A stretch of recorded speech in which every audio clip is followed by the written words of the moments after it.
mi i Srbija imamo vrlo slično košarku. Vrlo slično. To su iste, mi smo, da kažem, isti svijet. Mi smo rasli zajedno svi. Makar sam ja najstariji klub.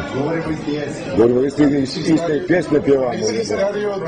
A znate li da ono tamo daleko, da je to turska pjesma, samo ste vi stavili vaše riječi, ali turska pjesma je naša ovdje, ovo je naša pjesma, je skurac, kaže, to je turska i to nekad. U svakom slučaju mi smo isti svijet, isti temperament, ista kad voljem, kad ne voljem koljem. Isto od enormne dobrote do enormno, kao kažem, prodaje, izdaje. Dakle, to je sve isto.